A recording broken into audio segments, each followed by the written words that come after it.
രണ്ട് പ്രധാനപ്പെട്ട നിരീക്ഷണങ്ങളാണ് എനിക്കുള്ളത്. വളരെ വേഗം പറഞ്ഞ് അവസാനിപ്പിക്കാം. നീക്കം കുരുക്കാകുമോ എന്ന ചോദ്യത്തിന് രാഷ്ട്രീയ കുരുക്കാക്കാൻ വേണ്ടിയാണ് ഈ നീക്കം എന്നുള്ളതാണ് എൻ്റെ ആദ്യത്തെ ടേക്ക്. അതിൽ രണ്ട് കാര്യങ്ങൾ തുടക്കത്തിൽ തന്നെ ഞാൻ പറയാം. ഇത് ഏതെങ്കിലും തരത്തിൽ കൈക്കൂലിപ്പണം കൊടുത്തു എന്ന പേരിലുള്ളൊരു കേസല്ല. അങ്ങനൊരു കേസ് ഇനി നിലനിൽക്കില്ല. കാരണം ഹൈക്കോടതി അതുമായി ബന്ധപ്പെട്ട മാത്യു കുഴൽനാടൻ്റെയും ഗിരീഷ് ബാബുവിൻ്റെയും ഹർജി തീർപ്പാക്കിയതാണ്. ഇതിൽ ഒരു രൂപയുടേതെങ്കിലും എന്തെങ്കിലും ഒരു നേട്ടം കേരള സർക്കാരിൽ നിന്ന് ഉണ്ടായി എന്ന് തെളിയിക്കാൻ ആവശ്യമായ ഒരു രേഖയും ഈ പറയുന്ന ഒരു ഹർജികളിലുമില്ല എന്നുള്ളതുകൊണ്ട് ഇതൊരു അഴിമതിയുമായി ബന്ധപ്പെട്ട കേസല്ല. നമ്പർ 1. നമ്പർ 2, ഇതിൽ പിണറായി വിജയനോ കേരള സർക്കാരിനോ നേരിട്ട് ഒരു സ്റ്റേക്സുമില്ല. CPM-നും ഈ വിഷയത്തിൽ നേരിട്ടൊരു ബന്ധവുമില്ല. ഈ കേസിലും അതില്ല എന്നുള്ളതാണ് വാസ്തവം. ഇനി SFIO ഈ കേസിലേക്ക് വന്നത് എങ്ങനെയാണ് എന്ന് പ്രേക്ഷകർക്ക് എല്ലാവർക്കും അറിയാവുന്നതാണ്. ഇന്റരിം സെറ്റിൽമെന്റ് ബോർഡിന്റെ IT വകുപ്പിന്റെ ഒരു റിപ്പോർട്ട് പുറത്തു വരുന്നു. ആ റിപ്പോർട്ട് പ്രകാരം രണ്ട് കമ്പനികൾ, എക്സാലോജിക് എന്ന കമ്പനി CMRL എന്ന് പറയുന്ന കമ്പനിയുമായി നടത്തിയ ഇടപാടുകൾ അത് ഇല്ലാത്ത ഒരു സേവനത്തിനാണ് എന്നുള്ള ഒരു നിരീക്ഷണം ഇന്റരിം സെറ്റിൽമെന്റ് ബോർഡിന്റെ റിപ്പോർട്ടിൽ ഉണ്ടാവുകയും ആ റിപ്പോർട്ടിലുള്ള ആ നിരീക്ഷണത്തെ പിടിച്ചുകൊണ്ട് കമ്പനികാര്യ മന്ത്രാലയം ഒരു പ്രധാന നീക്കം നടത്താൻ പോകുന്നു. കമ്പനികാര്യ മന്ത്രാലയത്തിന്റെ ബോർഡാണ് ആദ്യം ഈ കാര്യം അന്വേഷിക്കാൻ പോകുന്നത്. രജിസ്ട്രാറിനെ കൊണ്ട് അന്വേഷിക്കാൻ തീരുമാനിക്കുന്നു.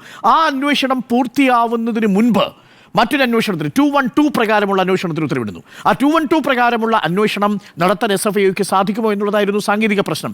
SFIO ഈ കേസ് ഏറ്റെടുക്കണമെങ്കിൽ സെക്ഷൻ 447 447 കമ്പനി ആക്ട് 2013 പ്രകാരം അതിലൊരു ഫ്രോഡ് നടന്നിരിക്കണം എന്നുള്ളതാണ്. ഒരു ഫ്രോഡ് കമ്മിറ്റ് ചെയ്തിരിക്കണം എന്നുള്ളതാണ്. എങ്ങനെയാണ് ഒരു ഫ്രോഡ് കമ്മിറ്റ് ചെയ്യുക? ഒരു കമ്പനിയിൽ നമ്മൾ 4 പേരും ഡയറക്ടർ ബോർഡ് മെമ്പേഴ്സ് ആവുന്ന ഒരു കമ്പനിയിൽ ഈ കമ്പനിക്ക് നഷ്ടമുണ്ടാക്കുന്ന തരത്തിൽ, എന്നാൽ അതിൽ എനിക്ക് ലാഭമുണ്ടാക്കുന്ന തരത്തിൽ, അതായത് ഒരു റോങ്ഫുൾ ഗെയിൻ എനിക്കുണ്ടാവുന്ന തരത്തിലോ ഈ കമ്പനിക്ക് ഒരു റോങ്ഫുൾ ലോസ് ഉണ്ടാവുന്ന തരത്തിലോ ഈ ഡയറക്ടർ ബോർഡ് മെമ്പർമാരിൽ ആരെങ്കിലും ഒരാൾ പ്രവർത്തിച്ചിട്ടുണ്ടെങ്കിൽ അത് ഫ്രോഡ് എന്ന ഡെഫിനിഷനിൽ വരും. ഇതാണ് യഥാർത്ഥത്തിൽ section 447 of company affairs act പറയുന്നത്. ഒരു റോങ്ഫുൾ ഗെയിനോ ഒരു റോങ്ഫുൾ ലോസോ ഉണ്ടാവണം. ഇവിടെ റോങ്ഫുൾ ഗെയിനോ റോങ്ഫുൾ ലോസോ ഉണ്ടെന്ന് CMRL എന്ന കമ്പനിയിൽ ഏതെങ്കിലും ഒരു ഡയറക്ടർ ബോർഡിന് പരാതിയുണ്ടോ? ഏതെങ്കിലും ഒരു ഡയറക്ടറിന് പരാതിയുണ്ടോ? ഡയറക്ടർ ബോർഡിൽ ആരെങ്കിലും ഒരാൾ പറയണം. എക്സാലോജിക്കിന് പരാതിയുണ്ടോ? ഇനി 13.4% പങ്കാളിത്തമുള്ള KCDCക്ക് ഇതിനകത്ത് ഏതെങ്കിലും തരത്തിൽ റോങ്ഫുൾ ലോസ് ഉണ്ട് എന്ന് പറയുന്ന ഒരു പരാതിയുണ്ടോ? ഇല്ല. കാരണം കമ്പനി ലാഭത്തിലാണ്, കമ്പനിക്ക് അതിൻ്റെ ഷെയർ വിഹിതം കിട്ടിയിട്ടുണ്ട്. ഏതെങ്കിലും ഒരു കമ്പനിയിലെ ഡയറക്ടർക്ക് ഇതിൽ ഒരു റോങ്ഫുൾ ലോസ് ഉണ്ട്, അഥവാ തെറ്റായ ഒരു നഷ്ടം ഈ കമ്പനിക്ക് സംഭവിച്ചിരിക്കുന്നു, ഒരു ഫ്രോഡുലന്റ് ആക്ടിവിറ്റി മൂലം എന്നുള്ളൊരു വാദം ഇല്ലാത്തതുകൊണ്ട് ഈ കേസ് നിലനിൽക്കുമോ എന്ന കാര്യത്തിൽ എനിക്ക് സംശയമുണ്ട്. അതാണ്. അപ്പൊ നോക്കൂ, ഇതിൽ ഏറ്റവും പ്രധാനപ്പെട്ട കാര്യം എന്തറിയോ? ഈ കേസ് ഇപ്പോൾ നിൽക്കുന്നത് ഡൽഹി ഹൈക്കോടതിയിലാണ്. ഡൽഹി ഹൈക്കോടതി അന്തിമ വിധി പറഞ്ഞിട്ടില്ല. ആകെ CMRL ഒരു തടസ്സ ഹർജി കൊടുത്തു. ഇതിൽ SFIയുടെ അന്വേഷണം ഇപ്പോൾ നിർത്തിവെക്കാൻ ആവശ്യപ്പെട്ടു. അതിപ്പോൾ നിർത്തിവെക്കുന്നില്ല. അന്തിമ വാദം കേട്ടതിന് ശേഷം ഫ്രഷായിട്ട് വാദം കേൾക്കാനാണ് പുതിയ സിംഗിൾ ബെഞ്ച് തീരുമാനിച്ചിരിക്കുന്നത്. കാര്യം ഇപ്പോൾ കേട്ടുകൊണ്ടിരുന്ന ജഡ്ജി അലഹബാദ് ഹൈക്കോടതിയിലേക്ക് മാറ്റിയിട്ടുണ്ട്.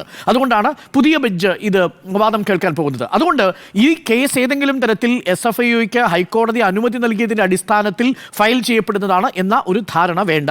രണ്ടാമത്തെ ഒരു പ്രധാനപ്പെട്ട കാര്യം, കമ്പനികാര്യ മന്ത്രാലയം പ്രോസിക്യൂട്ട് ചെയ്യാനുള്ള അനുമതി കൊടുക്കും. സ്വാഭാവികമായും അതേ കമ്പനികാര്യ മന്ത്രാലയമാണ് യഥാർത്ഥത്തിൽ ഈ SFIO കോൺസ്റ്റിറ്റ്യൂട്ട് ചെയ്തിരിക്കുന്നത്. അപ്പോൾ SFIO കോൺസ്റ്റിറ്റ്യൂട്ട് ചെയ്തിരിക്കുന്ന കമ്പനികാര്യ മന്ത്രാലയം കോൺസ്റ്റിറ്റ്യൂട്ട് ചെയ്തതിന് ശേഷം ഈ പറയുന്ന CMRLനും എക്സാലോജിക്കിനെയും പ്രോസിക്യൂട്ട് ചെയ്യാൻ അനുവദിക്കില്ല എന്നുള്ളത് നമുക്ക് വിഡ്ഢികളുടെ സ്വർഗത്തിലിരുന്ന് മാത്രം ചിന്തിക്കാൻ പറ്റും. അതുകൊണ്ട് ഇതിൽ ആ അർത്ഥത്തിൽ പുതുമയായിട്ടൊന്നുമില്ല. ആകെയുള്ളത് ഡൽഹി ഹൈക്കോടതി ഇതിന് മുൻപിലുണ്ടായിരുന്ന നിയമ തടസ്സം നീക്കിയിരിക്കുന്നു എന്നുള്ളതാണ് ഈ വാർത്തയുടെ ഏറ്റവും പ്രധാനപ്പെട്ട പൊരുൾ. കൊട്ടിഘോഷിക്കുന്നത് പോലെ ഇനി ആ അർത്ഥത്തിൽ ഈ കേസ് അന്തിമമായി തീർപ്പാക്കപ്പെട്ടിരിക്കുന്നു, SFIക്ക് അന്വേഷണവുമായി മുന്നോട്ട് പോകാമെന്ന അന്തിമ വിധി വന്നിട്ടില്ല എന്നുള്ളതാണ് മറ്റൊരു പ്രധാനപ്പെട്ട കാര്യം. ഇനി മൂന്നാമത്തെ ഒരു കാര്യം ഞാൻ പറയാം. ഈ കേസുമായി ബന്ധപ്പെട്ടുകൊണ്ട് എത്ര കോടിയുടെ പണമാണെന്ന് പറഞ്ഞിരിക്കുന്നത് വളരെ വിചിത്രമായൊരു വാദമുണ്ട്. അതാണ് നമുക്കിനിയും മനസ്സിലാക്കാത്തത്. സാധാരണ കോമൺ സെൻസിന് മനസ്സിലാക്കാതെ പോകുന്നൊരു കാര്യം ഇതാണ്. ഈ 95 കോടി രൂപയാണ് വിവിധ രാഷ്ട്രീയ പാർട്ടി നേതാക്കളും മാധ്യമ സ്ഥാപനങ്ങളും വിവിധ ക്ഷേത്രങ്ങളിലെ ഉത്സവ കമ്മിറ്റികളും CMRL നിന്ന് കൈപ്പറ്റിയിരിക്കുന്നത്. ഈ പൈസയെ കുറിച്ച് അന്വേഷണം വേണ്ടേ? അല്ലല്ല, അത് വേറെ. അത് സ്ലെഡ്ജിങ്ങുമായി ബന്ധപ്പെട്ട ബാക്കി മൊത്തം വരുമ്പോൾ 135 കോടി വരും. അതിൽ 95 കോടി കൊടുത്തിരിക്കുന്നത് ആർക്കാണ്? പൊളിറ്റിക്കൽ പാർട്ടി ലീഡേഴ്സിനാണ്. ഏത് പൊളിറ്റിക്കൽ പാർട്ടി ലീഡേഴ്സ്? പല നേതാക്കളുടെയും ചുരുക്കെഴുത്ത് പേരുകളുണ്ട്. ആ ചുരുക്കെഴുത്ത് പേരുകളുള്ള പല നേതാക്കളുടെയും അതിൽ PVയുടെ പേരുണ്ട്, OCയുടെ പേരുണ്ട്, RC-യുടെ പേരുണ്ട്, PK-യുടെ പേരുണ്ട്, EK-യുടെ പേരുണ്ട്. കമ്പനിയുടെ നല്ല നടപ്പിന് വേണ്ടിയിട്ടാണ്. കമ്പനിയുടെ നല്ല നടത്തിപ്പ്, അതായത് ഈ സ്മൂത്ത് ആക്കാൻ വേണ്ടി, for smoothening the activities of the company എന്നാണ് IT-യുടെ ഇന്റീരിയം സെറ്റിൽമെന്റ് ബോർഡിൽ എഴുതിയിരിക്കുന്നത്. അപ്പോ ഈ 90 കോടി കൊടുത്തവരാരും തന്നെ ഈ പ്രതിപട്ടികയിലേക്ക് വരാതിരിക്കുകയും അതിനെക്കുറിച്ച് അന്വേഷണമില്ല. ഞാനത് നോക്കുകയായിരുന്നു. അതിലെവിടെയെങ്കിലും 3 പ്രധാനപ്പെട്ട ഫൈൻഡിങ്സ് ആണ് ഈ സമ്മറി ഓഫ് ചാർജിലുള്ളത്. സമ്മറി ഓഫ് ചാർജ് എൻ്റെ കയ്യിൽ കിട്ടിയിട്ടുണ്ട്, നമുക്കത് ഇപ്പോൾ കാണിക്കാൻ കഴിയില്ല, നാളെ കോടതിയിലേക്ക് പോകേണ്ടതാണ് ഈ ചാർജ് ഷീറ്റ്. ആ സമ്മറി ഓഫ് ചാർജിലെ ഫൈൻഡിംഗ് നമ്പർ 1 ഫയൽ ചെയ്യുന്നതിന് മുൻപ് ലീക്ക് ചെയ്ത് പ്രധാനപ്പെട്ട കാര്യം. നോക്കൂ, ഇതെല്ലാം വളരെ ഡൽഹി ഹൈക്കോടതി ഈ CMRL കൊടുത്ത അപേക്ഷയിൽ ഇന്റീരിയം സ്റ്റേ വേണമെന്ന് ആവശ്യപ്പെടുന്നു. ആ സ്റ്റേ കൊടുക്കുന്നില്ല. സ്റ്റേ കൊടുക്കാതിരിക്കുന്നു. ഇമ്മീഡിയറ്റ്ലി കമ്പനികാര്യ മന്ത്രാലയം പ്രോസിക്യൂഷൻ അനുമതി കൊടുക്കുന്നു. ഇമ്മീഡിയറ്റ്ലി കേരളത്തിൽ BJP നേതാവ് പ്രസ്താവന ഇറക്കുന്നു. മറ്റ് സ്റ്റേറ്റ്മെന്റുകൾ വരുന്നു. ചാനലുകൾ എല്ലാവരും വളരെ പ്രധാനപ്പെട്ട ബ്രേക്കിംഗ് വാർത്ത ഒഴുകുന്നു. ഇതൊക്കെ വളരെ ഓർഗനൈസ്ഡ് ആയിട്ടുള്ള നീക്കമാണെന്ന് ആർക്കാണ് മനസ്സിലാവാത്തത്? ഇനി ഫൈൻഡിംഗ് നമ്പർ 1, 182 കോടി രൂപ. ഞാൻ ആ കണക്കിൽ നോക്കുമായിരുന്നു. ഇതിലേതെങ്കിലും ഒരു പണം ഈ പറയുന്ന രാഷ്ട്രീയ പാർട്ടി നേതാക്കളുടെ ബെനിഫിഷ്യറി എന്ന നിലയിലേക്ക് പോയിട്ടുണ്ടോ? ഒരിടത്ത് പോയിട്ടില്ല. ഈ കേസിൽ SFIക്ക് ഏതെങ്കിലും വ്യക്തികളെ പ്രതിയാക്കാൻ കഴിയില്ല, അതാണ് ഏറ്റവും പ്രധാനപ്പെട്ട കാര്യം. പക്ഷേ ഇതിലത് ഉൾപ്പെടുത്താമായിരുന്നു. ഈ 90 കോടി രൂപ സ്മൂത്തനിങ് ഓഫ് കമ്പനിയുടെ ആക്ടിവിറ്റിക്ക് വേണ്ടിയിട്ട് കൊടുത്ത പണം ഫൈൻഡിങ്സ് 1-ലോ ഫൈൻഡിങ് 2-ലോ ഫൈൻഡിങ് 3-ലോ ഇല്ല. അപ്പോൾ 90 കോടി കൊടുത്ത് കമ്പനിയെ നഷ്ടത്തിലാക്കിയ വിഷയം SFIക്ക് ഒരു കേസല്ല. പകരം 2.7 കോടി ഈ വീണ വിജയന് ഈ CMRL സിസ്റ്റർ കൺസേൺ എംപവർ ഇന്ത്യയും CMRLന്റെ ആനുവൽ മെയിൻ്റനൻസ് കോൺട്രാക്ട് തുകയും കൊടുത്തതാണ് കേസായി മാറുന്നത് എന്നുള്ളതാണ്. നോക്കൂ, 2.7 കോടി രൂപ 90 കോടിയേക്കാൾ വലുതാവുന്ന ഒരു സാഹചര്യമാണ് SFIO സൃഷ്ടിച്ചിരിക്കുന്നത്. 135 കോടി രൂപയുടെ കേസ് അന്വേഷിക്കേണ്ടതില്ലെന്നും 2.7 കോടിയുടെ അന്വേഷണം വേണമെന്നുമുള്ള ഒരു താല്പര്യം. ഇനി പ്രിയപ്പെട്ട പ്രേക്ഷകർ പറയണം, ഇത് രാഷ്ട്രീയ ദുരുദ്ദേശം അല്ലെങ്കിൽ പിന്നെ മറ്റെന്താണ്? 135 കോടിയുടെ നഷ്ടം കമ്പനിക്ക് വരുത്തിയ വിവിധ ഫണ്ടിങ്ങുകളെ കുറിച്ച് അന്വേഷണം ഇല്ലാതിരിക്കുകയും 2.7 കോടിയുടെ മാത്രം കണക്ക് മാത്രം ഈ SFIയുടെ അന്വേഷണം വിധേയമാവുകയും 95 കോടി അഴിമതിയല്ല. 95 കോടി എന്നുള്ളത് സ്മൂത്തനിങ്ങിന് വേണ്ടി കൊടുത്തതാ. അതേസമയം 2 കമ്പനികൾ തമ്മിൽ ലീഗലായ കോൺട്രാക്ട് വെച്ച് ഒരു ഉടമ്പടി വെച്ച് സർവീസ് ടാക്സ് അടച്ച്, അതായത് GST അടച്ച് സർവീസ് ടാക്സ് കംപ്ലീറ്റ് കൊടുത്ത് പ്രൊഫഷണൽ ടാക്സ് അടച്ച് വ്യക്തിപരമായ ഇൻകം ടാക്സ് അടച്ച് എഗ്രിമെന്റ് വെച്ച് 2 കമ്പനികൾ തമ്മിൽ നടത്തിയ കരാർ.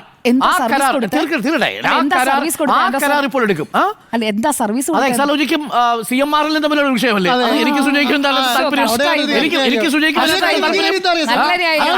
എനിക്ക് ചരിത്രത്തിൽ ആദ്യമായിട്ട് നാളെ രാവിലെ കൊടുക്കാൻ പോകുന്ന ചാർജ് ഷീറ്റിന്റെ കോപ്പി ഇന്ന് റിലീസ്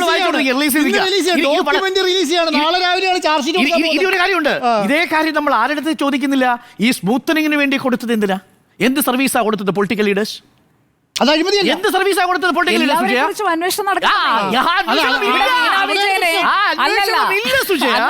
ഇവിടെ വീണ വിജയനെ വെള്ളപൂശാൻ വേണ്ടിയുള്ള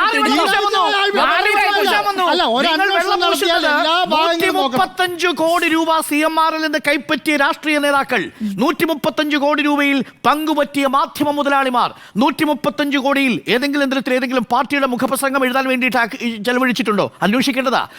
ഒരേ ഒരു പത്രം മാത്രമാണ് CMRL-നെ കുറിച്ച് വെള്ളപൂശി ഈ ജനമധ്യത്തിൽ മുഖപ്രസംഗം എഴുതിയത്. ആ പത്രത്തിന്റെ പേരെന്താണെന്ന് അറിയാമോ? ജന്മഭൂമി എന്നാണ്. CMRL-നെ കുറിച്ച് വെള്ളപൂശി എഴുതിയ ഒരേ ഒരു പത്രം. എവിടെ? ഈ അന്വേഷണത്തിൽ ഇല്ലല്ലോ. എവിടെ പോയി? വീണ വിജയനെ കുറിച്ച് പറയുമ്പോൾ ജന്മഭൂമി എന്ന് പറഞ്ഞിട്ട് കാര്യമില്ല. വീണ വിജയൻ കൊടുത്തപ്പോഴും ഈ ആർജവം കാണണം കേട്ടോ. 135 കോടിക്ക് മുകളിലേക്ക് പ്രതിഷ്ഠിച്ചിരിക്കുന്ന വിചിത്രമായ ഡോക്ടർ അരുൺ, ഈ വാദങ്ങളും ഈ ആർജവവും ഒക്കെ കുറ്റപത്രത്തിന്റെ പൂർണ്ണരൂപം വരുമ്പോഴും ഈ കേസിൽ ശിക്ഷിക്കപ്പെടുമ്പോഴും കുറ്റപത്രത്തിന്റെ മെമ്മോയാണ് ഞാൻ ഈ വായിച്ചത്. 3 പ്രധാനപ്പെട്ട കേസുകൾ. മെമ്മോ കാണണോ? മെമ്മോ പറയണോ? ഓരോ സെക്ഷനായിട്ട് ഞാൻ എടുത്ത് പറഞ്ഞു തരാം. Finding 1, 447 of company act 2013, 448, 447, 628 section 211 of CA act, 447 of CA 2013. ഇത് രണ്ടുമാണ് 3 പ്രധാനപ്പെട്ട ഫൈൻഡിങ്ങുകളിൽ ആപ്ലിക്കബിൾ ആയിരിക്കുന്ന കേസുകൾ. ഒരിടത്ത് ഈ കമ്പനി രാഷ്ട്രീയ നേതാക്കളുടെ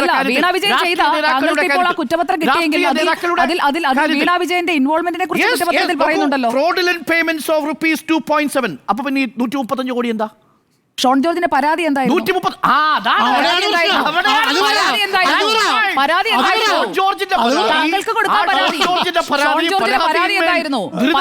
അന്വേഷണം നടക്കുക. അല്ല നാട്ടിലെ എല്ലാ കാര്യവും അന്വേഷിക്കാൻ പറ്റില്ല. പരാതിയിലാണ് അന്വേഷണം നടക്കുക. 212 പ്രകാരമുള്ള അന്വേഷണം നടത്താൻ കഴിയുമോ എന്നുള്ളതാണ് ഇപ്പോൾ ഡൽഹി ഹൈക്കോടതിയിലെ ഏറ്റവും പ്രധാനപ്പെട്ട വിഷയം. ജൂലൈയിൽ അത് വാദം കേട്ടോളും. ജൂലൈയിൽ അത് വാദം കേട്ടോളും. താങ്കൾ ടെൻഷൻ ആവണ്ട. താങ്കൾ ടെൻഷൻ ആവണ്ട. താങ്കൾ ടെൻഷൻ രാഷ്ട്രീയ ആവണ്ട. ജൂലൈയിൽ അത് പാർട്ടികൾ വാദം നമ്മൾ നടക്കും. കുറെ മുമ്പ് ചർച്ച ചെയ്താണല്ലോ, രാഷ്ട്രീയ പാർട്ടികൾ സംഭാവന സ്വീകരിച്ചിട്ടുണ്ട്, സംഭാവനയുടെ രസീത് ഉണ്ടാകുമായിരിക്കാം, ചിലത് കാണാതെ പോയിട്ടുണ്ടാകും എന്നൊക്കെയാണ് അന്ന് രമേശ് ചെന്നിത്തല പ്രതികരിച്ചത്. ഇതിൽ മുഖ്യമന്ത്രിയുടെ മകൾക്ക് എന്താണ് കൊടുത്തത്?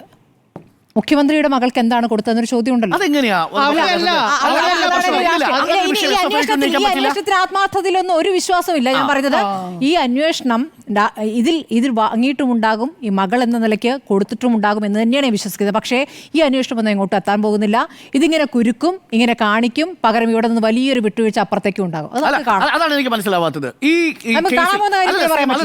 എനിക്കതിന് വിയോജിപ്പുണ്ട്. ഇപ്പൊ CMRL-ലുമായി ബന്ധപ്പെട്ട് CMRL-ന്റെ ചരിത്രത്തിൽ അതിന്റെ കരിമണൽ ഖനനത്തിന് അനുമതി കൊടുത്ത ഏക സർക്കാർ LDF-ന്റെ ആണോ UDF-ന്റെ ആണോ? CMRL-ന് കരിമണൽ ഖനനം നടത്താൻ അനുമതി കൊടുത്ത ഏക സർക്കാർ UDF-ന്റെ കാലത്തൊന്നും സർക്കാരിന് അഴിമതിയിലൊന്നും ഇവിടെ ആരും പറഞ്ഞിട്ടില്ല. സർക്കാർ അഴിമതി ചെയ്യുന്നതും സർക്കാരിന്റെ ഭാഗമായി നിൽക്കുന്ന രാഷ്ട്രീയ പാർട്ടികൾ ഞാൻ പറയുന്നത് സംഭാവന എന്ന രീതിയിൽ വാങ്ങുന്നതും മുഖ്യമന്ത്രിയുടെ മകൾക്ക് കൊടുത്താൽ കാര്യം നടക്കുമെന്ന് തോന്നുന്നു തമ്മിൽ വളരെ വ്യത്യാസമുണ്ട്. എന്ത് കാര്യം നടന്നു നമുക്കറിയില്ല. അതറിയാൻ നടക്കുമോ? അതറിയാൻ പോവില്ല. രാഷ്ട്രീയം അല്ലെങ്കിൽ കമ്പനികാര്യ കേസ് മാത്രമാണ്, കോർപ്പറേറ്റ് കേസ് മാത്രമാണ്. വളരെ സിമ്പിൾ ആണ്. ഇതിൽ ₹1 ലാഭം CMRL കമ്പനിക്ക് LDF സർക്കാർ കൊടുത്തിട്ടില്ല എന്ന് പറഞ്ഞത് ഞാനല്ല, അത് ഡൽഹി ഹൈക്കോടതിയുടെ വിധിന്യായത്തിലുണ്ട്. അത് നമ്മൾ വിശദമായി കഴിഞ്ഞ ദിവസം അതുകൊണ്ടാണ് വിജിലൻസ് അന്വേഷണം വേണ്ടെന്ന് പറഞ്ഞത്. അതായത് പ്രിവെൻഷൻ ഓഫ് കറപ്ഷൻ ആക്ടിന്റെ പരിധിയിലുള്ള അന്വേഷണം നടത്തേണ്ടത് ഈ പറയുന്ന വിജിലൻസ് ആണ്. എന്നാൽ ഇവിടെ അന്വേഷണം നടത്തിയത് SFI ആണ്. SFI ഏതിന്റെ പുറത്ത് അന്വേഷണം നടത്തുക? കറപ്ഷന്റെ അല്ല സ്മൃതി, നടത്തുന്നത് എവിടെയാ? കമ്പനി ആക്ടിന്റെ അടിസ്ഥാനത്തിലാണ്. കമ്പനി ആക്ടിന്റെ കാര്യത്തിൽ അഴിമതി അന്വേഷിക്കാൻ കഴിയില്ല, അവിടെ ഫ്രോഡുലൻസ് ആണ് അന്വേഷിക്കുക.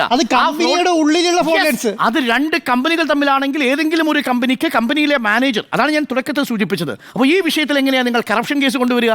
അപ്പോൾ ഉദ്ദേശത്രേ ഉള്ളൂ. ഇത് കണ്ടുകൊണ്ടിരിക്കുന്ന പ്രേക്ഷകനെ സംബന്ധിച്ച് വിജിലൻസും SFI എല്ലാം ഒന്നാണെന്ന് വരുത്തി തീർക്കുക. ഇതിൽ 90 കോടി കൊണ്ടുപോയ രാഷ്ട്രീയ നേതാക്കളെ വെറുതെ വിടുകയും 2.7 കോടി കൊടുത്ത പിണറായി വിജയന്റെ മകളെ മുന്നിൽ നിർത്തുകയും ചെയ്യും അഴിമതിക്കാരിയാണ് എന്ന് കല്ലെറിയാൻ വേണ്ടിയുള്ള രാഷ്ട്രീയ നീക്കമാണിത്. 100% പൊളിറ്റിക്കൽ ആയിട്ടുള്ള മൂവാണ്. അതാണ് രാഷ്ട്രീയ കുരുക്കാണ് പൊളിറ്റിക്കലാണെന്നുള്ള കാര്യത്തിൽ തർക്കം ഇവിടെ ആർക്കും.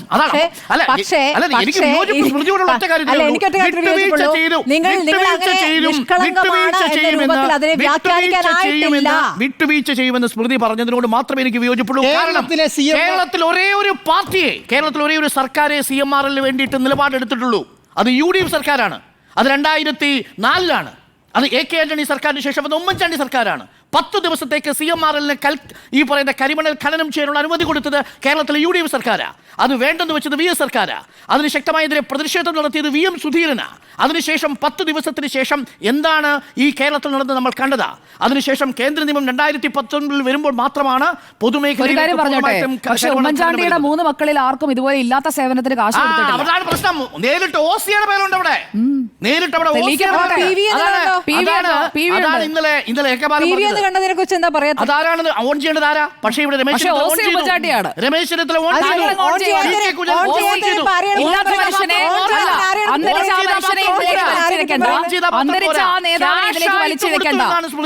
ക്യാഷ് ആയിട്ട് കൊടുത്തു എന്നുള്ളതാ. രമേശ് ചെന്നിത്തലയ്ക്ക് ആ സമയത്ത് ക്യാഷ് ആയിട്ട് പൊളിറ്റിക്കൽ ഫണ്ട് വാങ്ങാൻ പറ്റുമോ? ഓൺ ചെയ്യില്ല. അത് ഞാനല്ലാന്ന് പറഞ്ഞു. അപ്പോൾ തെളിവ് കൊണ്ടുവരൂ. എവിടെ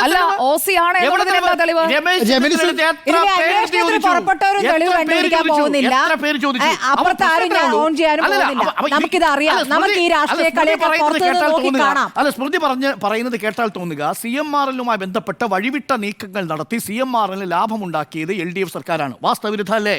LDF സർക്കാരിന്റെ ഏതെങ്കിലും കാലത്തെ ഏതെങ്കിലും ഒരു നിയമം CMRL-ന് ₹1 ലാഭം ഉണ്ടാക്കിയിട്ടുണ്ടോ? ഞാൻ ചലഞ്ച് ചെയ്യുന്നു സ്മൃതിയെ. ₹1 ലാഭം.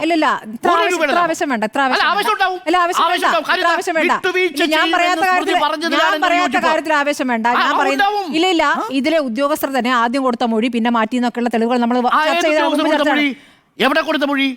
ഇന്ത്യൻ സെറ്റിൽമെന്റ് ബോർഡിൽ കൊടുത്ത മൊഴി, അതിൽ കൊടുത്തിരിക്കുന്ന PVO, അതിൽ കൊടുത്തിരിക്കുന്ന OCO, RCO, എന്തിനേറെ ഈ പറയുന്ന ഉദ്യോഗസ്ഥർ ഡയറക്ട് കുറിപ്പിൽ വെച്ചിരിക്കുന്നത് സ്വീകരിക്കാൻ കഴിയില്ലെന്ന് പറഞ്ഞത് സുപ്രീം കോടതിയല്ലേ? ജയിൻ ഹവാല കേസിൽ അതല്ലേ ഹൈക്കോടതി എടുത്ത് ഇപ്പോൾ ഈ കേസ് ചവറ്റുവിട്ടിടാനുള്ള കാരണം? അതാണ് സ്മൃതി എങ്ങനെയാ പറയുക? LDF സർക്കാർ CMRL അനുകൂലമായിട്ട് എവിടെയെങ്കിലും ഏതെങ്കിലും ഒരു ഇൻസ്റ്റൻസ് പറ. ഞാൻ ചെയ്തു എന്ന് പറയാത്ത കാര്യത്തിൽ എന്തിനാണ് ഈ കടന്ന് വാദിക്കുന്നത്? എന്തിനാണ് ഇതിനെ വിട്ടുവീഴ്ച കക്ഷികളൊക്കെ ചെയ്യുന്നത്? വേണ്ടി വെറുതെ പറയല്ലേ? അല്ല, വിട്ടുവീഴ്ച ഇല്ല, ഞാൻ ഒറ്റ കാര്യം പറയാം. ഞാൻ തുടക്കം മുതൽ പറഞ്ഞ കാര്യം ഈ അന്വേഷണം പ്രഖ്യാപിച്ച ഇങ്ങോട്ട് വരുന്ന ടീമും അന്വേഷിക്കാൻ പോകുന്നില്ല. പാതി വഴിയിൽ പല രൂപത്തിൽ ഇതാ മുറുക്കുന്നു, ഇതാ അയക്കുന്നു, ഈ പരിപാടി കാണിക്കും. അപ്പുറത്ത് വേറെ ഒന്നും സംഭവിക്കാൻ പോകുന്നില്ല. വേറെ എന്തെങ്കിലും രാഷ്ട്രീയമായ ഒത്തുതീർപ്പ് ഇവിടെ കാണാൻ വരാൻ പോകുന്ന കാര്യം കാണാം. രാഷ്ട്രീയ ഒത്തുതീർപ്പ് കാണാം. രാഷ്ട്രീയ ഒത്തുതീർപ്പ് കാണാം.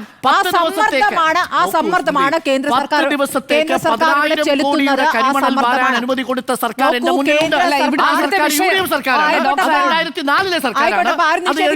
ആരും നിഷേധിക്കുന്നില്ല. ഞാൻ ഇത്രേ പറയുന്നുള്ളൂ. കേന്ദ്ര സർക്കാർ കാണിക്കുന്ന സമ്മർദ്ദത്തിന്റെ ഫലം ഇവിടെ കാണാം. കാണാൻ പോകുന്ന പൂരമല്ലേ? അല്ല, ഞാൻ പറയാൻ വന്നത് എന്തായാലും SFIO എടുത്ത കേസിൽ ഈ പ്രതി അല്ല എന്നുള്ള മട്ടിൽ ആരും വിചാരിക്കേണ്ട. പ്രതിയാണ് വീണ തൈക്കണ്ടിയിൽ വീണ വിജയൻ, മുഖ്യമന്ത്രിയുടെ മകൾ. നിങ്ങൾക്ക് എന്തോ ആകാലൊന്ന് പറയല്ലേ. ഡോക്ടർ അരുൺ ഇങ്ങനെ ചെറുതാകല്ലേ.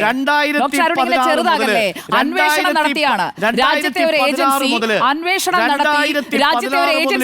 നടത്തി നമ്മുടെ സംസ്ഥാനത്തിന്റെ മുഖ്യമന്ത്രിയുടെ മകൾ പണം വാങ്ങി എന്നുള്ളത് കണ്ടെത്തി അവരെ പ്രതിയാക്കിയിരിക്കുകയാണ്. എന്തടച്ചാലും സേവനം കൊടുക്കാതെ വാങ്ങിയത് ആ മുഖ്യമന്ത്രി അച്ഛന് വേണ്ടി മകൾക്ക്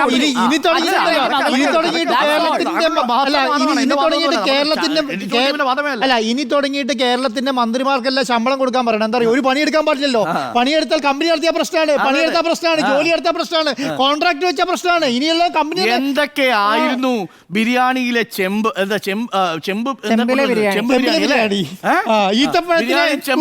ബിരിയാണി ചെമ്പിലെ സ്വർണം അല്ലെ, ഈന്തപ്പഴ കുരു, ബൈബിളിലെ സ്വർണം അല്ലെ, ഖുറാനിലെ കടത്തിയിരിക്കുന്ന സ്വർണം. നാണമില്ലെന്ന് നമുക്ക് ചോദിക്കാനുള്ളൂ.